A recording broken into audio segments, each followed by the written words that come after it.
Jerry Rhoades, and today you're going to get what you need to understand what persuasion is, where your skills lie, and how you can become a more influential leader.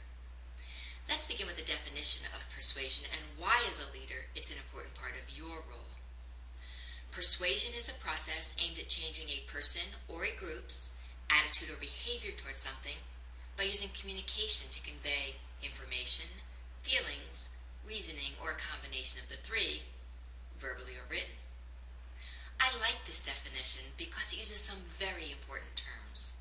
First, process. That means it takes time and there are certain steps you need to consider. Next, changing. You won't need to use persuasion if the person already agrees. And lastly, written or spoken. The tools of persuasion can be used with either medium. You may be wondering why, as a leader, persuasion is important to you when you can simply just tell those who work for you what to do. That's authority, and you are correct. You can simply direct them, and in most cases, they will do something. But management styles are evolving, and the days of the dictator are over. Not because it's not possible, it's just not engaging. And an unengaged workforce threatens productivity and profit. Persuasion is a critical competence for today's leader. The best model of persuasion comes from the Greek philosopher Aristotle, who divided the method into three categories: ethos, logos, and pathos.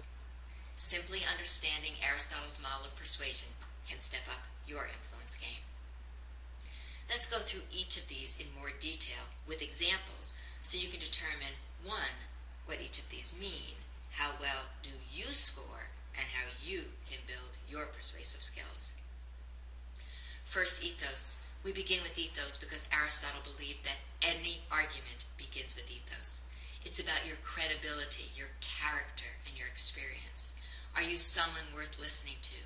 Do you know what you're doing, and are you worthy of respect? If you don't pass this test, no pathos or logos will help. Without ethos, the conversation stops before it even begins. When we believe that the person doing the persuading is credible, trustworthy, smart, and educated, we're more likely to listen.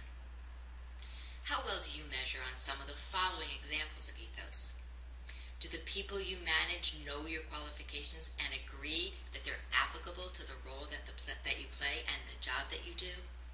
Do you have technical expertise? Do you tell the truth and keep your promises? And do you live by example? If you can't answer yes to these, you have some work to do.